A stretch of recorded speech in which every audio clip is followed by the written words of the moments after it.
It's October 14th, 2019, and it's time to review 5 of the most outrageous, infuriating, or just plain baffling things that have happened lately. It's your Facepalm 5. Let's count them up. Number 1, Republicans resort to conspiracy theories to fight impeachment inquiry. I guess I shouldn't be surprised that one of the results of electing a conspiracy theorist president is his political party wholeheartedly embracing a conspiracy theory in an attempt to fend off those who are trying to remove him from office. But it's still a little disappointing, not gonna lie. This particular conspiracy theory is usually referred to as the insurance policy, and like most conspiracy theories, it's rooted in conjecture and motivated reasoning rather than actual, evidence. And it's pretty damn convoluted when you get into it. The gist of it is that the Democratic National Committee hired a cybersecurity company called CrowdStrike to fake evidence of Russian interference in the 2016 election, with the idea being that if Trump won the election, the phony Russian interference could serve as the basis for impeaching him. The theory has been discussed online for a couple of years now, but recently it's been expanded to cast suspicion on the Ukrainian associations of Joe Biden and his son Hunter, depicting the Bidens as working with corrupt officials in the government of Ukraine in an attempt to cover up the CrowdStrike hoax. Trump himself has made reference to the insurance policy theory several times publicly, and it was an important part of the favor for which he asked Ukrainian President Zelensky during their now infamous phone call back in July.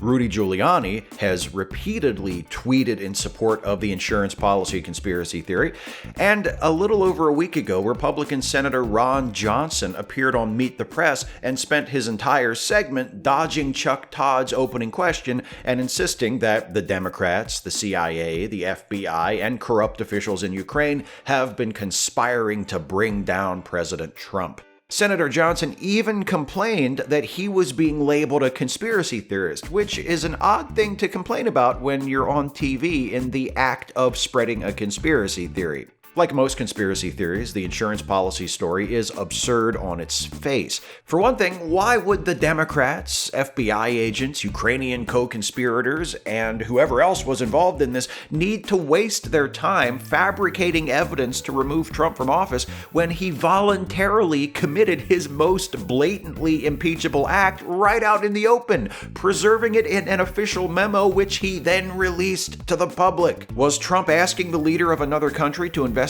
his political opponent part of the Democrats' dastardly plan to frame him? Or is the more likely explanation that it's simply Trump being Trump, and he's currently about to be impeached, not because he's been framed, but because he deserves it? Number 2, religious right leader says Christians have moral obligation to stand by Trump.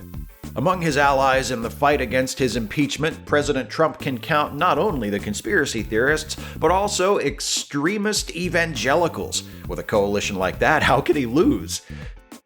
Actually, his odds are pretty good. Both conspiracy theorists and evangelicals have been very successful in the United States historically.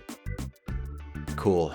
Anyway, Ralph Reed, founder of the Christian Coalition and one of the most powerful and influential evangelical Christians in the country, has a new book coming out wherein he argues that it is the duty of evangelicals to defend Trump against what a description of the book quoted by Politico calls, quote, the stridently anti-Christian, anti-Semitic, and pro-abortion agenda of the progressive left. At least the description doesn't refer to the regressive left, like those intellectual dark web dipshits like to do. I'll give the Christian conservatives this much. They've never been anything but honest about their staunch opposition to progress.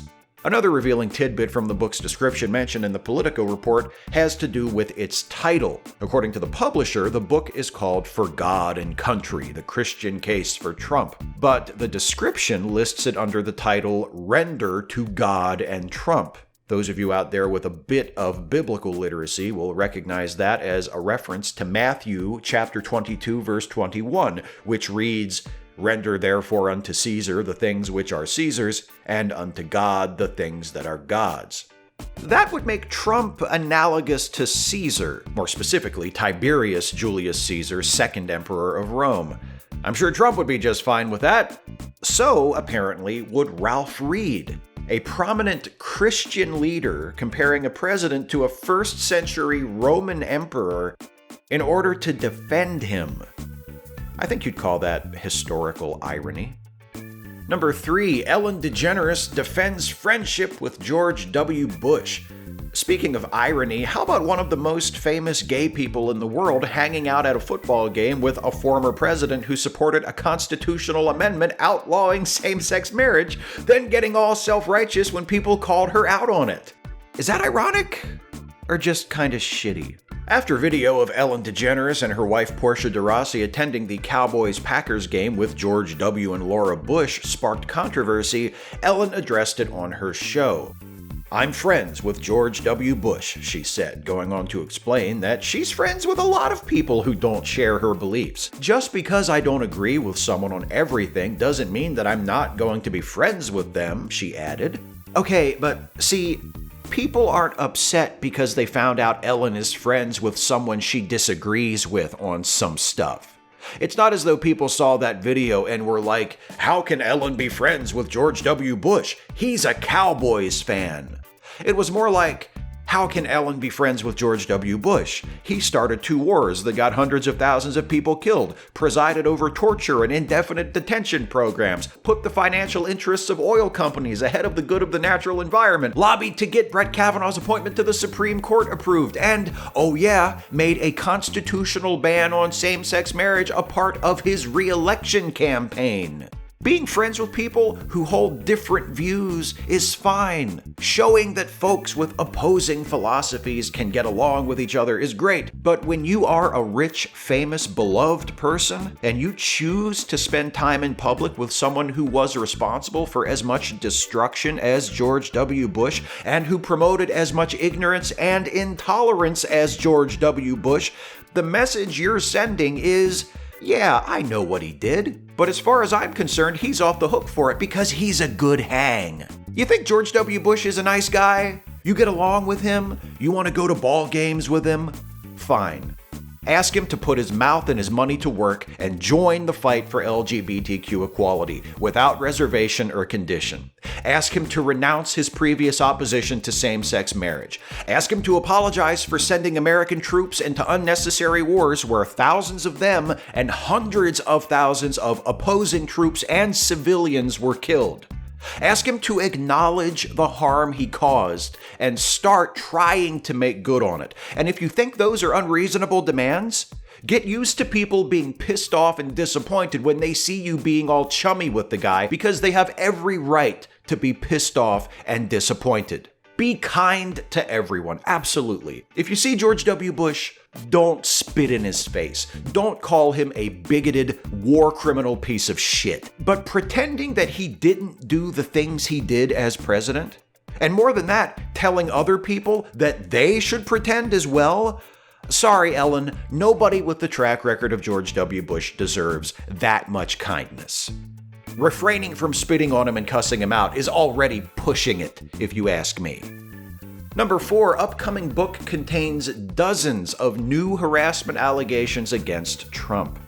Last week, Esquire published an excerpt from All the President's Women, the forthcoming book from Barry Levine and Monique L. Fazey that examines Donald Trump's history of abusing women. The Esquire excerpt focuses on the story of Karen Johnson, who Trump assaulted at Mar-a-Lago before he became engaged to his future wife Melania. Johnson says Trump grabbed her by the crotch, pulled her behind a tapestry, and forcibly kissed her during a New Year's Eve party. Then, for the next 2 weeks, he repeatedly called her at home, attempting to convince her to come over. When Johnson said she had to stay home with her husband, who was dying, Trump responded, "Don't worry about it, he'll never know you were gone." Johnson's story is bad enough on its own, but it's one of 43 new accusations of inappropriate conduct against Trump contained in the book, including 26 instances of unwanted sexual contact. Add those to the 25 or so women who previously made similar accusations against Trump, and we're well into Cosby territory here. It seems obvious that Donald Trump has been assaulting women more or less continuously, whenever it suited him to do so, for his entire adult life. This isn't new information. This isn't a secret. We've known this for a while now. It hasn't been an obstacle to Trump's political success so far, but then again, Trump's blatant corruption and willingness to collude with foreign governments weren't obstacles either, until they were. All it takes is for people with the power to do something to care enough to do something. Now it's time for the segment devoted to some of the other things Donald Trump has done recently to disgrace the presidency and embarrass and/or endanger the United States and the rest of the world. It's number 5, the further misadventures of Lord Dampnut. Please keep in mind, as always, the following is not a complete list. So, how's Trump dealing with all this impeachment stuff? Holding it together and carrying out his duties as chief executive and commander-in-chief with dignity and consideration in order to make the case that he ought to be allowed to continue in his office? Or some other way? Wow, he's retweeting Hannity a lot lately. That's always a good sign for a president's state of mind, right? When he's repeatedly retweeting someone whose website is flagged by NewsGuard as failing to meet several basic standards of credibility and transparency. I guess NewsGuard is in on the conspiracy to frame Trump too, probably run by Democrats, or FBI agents, or Ukrainians, or crooked Hillary. I bet she's behind this whole thing. Anyway, in addition to compulsively tweeting like a totally innocent person who isn't worried at all, Trump announced he was withdrawing American troops from Syria, which would allow the Turkish military to launch attacks against Kurdish forces in the area, which it did within a matter of days. The Kurds have generally been considered allies of the United States, particularly these last several years in the fight against the so-called Islamic State. But don't worry about the Kurds. Trump's keeping an eye on the situation. He tweeted, "As I have stated strongly before, and just to reiterate, if Turkey does anything that I, in my great and unmatched wisdom, consider to be off limits, I will totally destroy and obliterate the economy of Turkey. I've done it before." When he says he's done it before, is he talking about our economy? Also, he and the apple polishers he surrounds himself with will try to play off the "my great and unmatched wisdom" bit as a joke, but A, we know Trump really does think of himself as a one-of-a-kind genius, and B, even if it is a joke, why the hell is he making jokes in tweets about military and economic policies that could affect the lives of millions of people? There's no way to spin it that doesn't make Trump look like a reckless ass. Also, and speaking of Trump's great and unmatched wisdom, one of the justifications Trump has cited for withdrawing from Syria and abandoning the Kurds is that they didn't help us in the Second World War. Plenty of fun has been had at the expense of that shitty, self-serving argument, but some of that fun has missed Trump's intended point, which is that the Kurds didn't help us out in World War II because there was no pressing interest compelling them to do so. Just as, in Trump's view, there is no pressing interest compelling the US to help the Kurdish forces in Syria. Except, as I already mentioned, Kurds in Syria have been helping us fight ISIS for years. And I'm pretty sure somebody said defeating ISIS was a priority. My administration will aggressively pursue joint and coalition military operations to crush and destroy ISIS. They will have 30 days to submit to the Oval Office a plan for soundly and quickly defeating ISIS. We have no choice. Of course, that's not really a problem for Trump, since he seems to think we already defeated ISIS. He's apparently decided to solve the ISIS problem the same way he solves every other problem, by swooping in, making everything way, way worse than it was before he got there, declaring victory, and moving on to the next thing. Which, to be fair, has been the default American foreign policy strategy over the years. And a very common domestic strategy as well. Anyway, Trump responded to a new Fox News poll which showed 51% of Americans support impeaching him by tweeting, "From the day I announced I was running for president, I have never had a good Fox News poll. Whoever their pollster is, they suck." Because polls that make him seem popular are right, and polls that make him seem unpopular are wrong. He treats his own popularity as an axiom, just like any rational person would. While speaking to a group of black conservatives at the White House, he told a sad, self-owning story about how upset he was that CNN host Van Jones didn't give him credit for a criminal justice reform bill he signed last year, saying he called Jared Kushner to complain about being snubbed by Jones, adding that Jones later apologized to Kushner for failing to praise Trump. "But I don't accept those apologies," Trump said, which is a weird flex for a guy who created the conflict by whining about not getting credit for something in the first place. Oh, also, the story is a lie.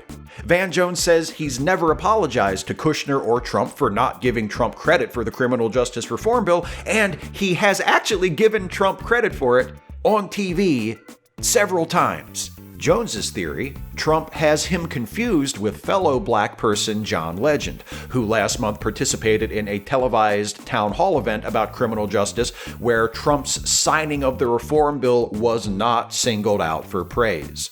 Trump whined about not receiving credit for signing the bill at the time, and Legend responded by tweeting, "Imagine being president of a whole country and spending your Sunday night hate-watching MSNBC hoping anybody will praise you."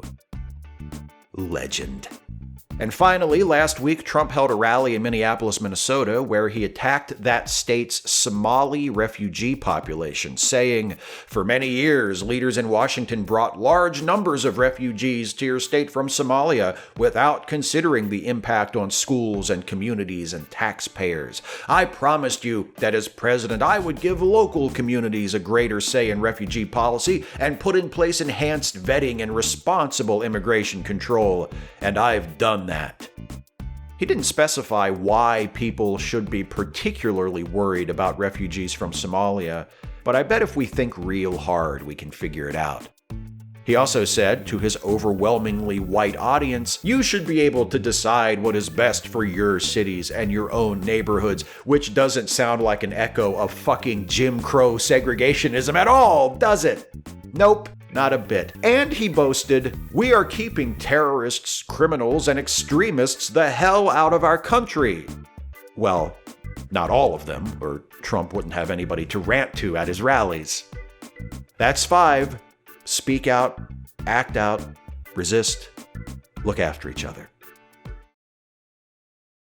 Hey folks, thanks for watching. Hope you got something out of this one. If you did, please click like and share the video and subscribe to this channel if you're not subbed already. And also, please consider helping me to continue making videos like this one and like all the videos I make on this channel by becoming a supporter of this channel with a monthly donation through Patreon. You can go to patreon.com/Steve Shives to become a patron for as little as $1 a month. And believe me, those $1 a month pledges really add up and help me out like you would not believe. But if you can afford it and you think I'm worth it and you pledge $5 a month or more, you get yourself a shout out at the end of the Facepalm 5, just like these folks, my newest $5 or more per month patrons, and their names are The Old Bat. Thank you, The Old Bat. Bad Wolf 97. Thank you, Bad Wolf 97. Jason Otero. Thank you, Jason. Nicholas Lawler. Thank you, Nicholas. Philip M. Kava. Thank you, Philip. Marai Ziller. Thank you, Marai. Lucas Moody. Thank you, Lucas.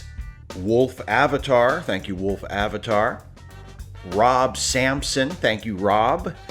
JV. Thank you, JV. And Jeffrey Oliver. Thank you, Jeffrey. Thanks to all of you who are my patrons, however much you are pledging, however long you have been pledging it. I appreciate your support. I literally could not do this without you. Thanks to all of you for watching and liking and sharing and subscribing and doing all the free stuff that also supports this channel. I couldn't do it without you either. I thank all of you for all of your support in whatever form it takes. I thank you for watching, and I'll see you next time.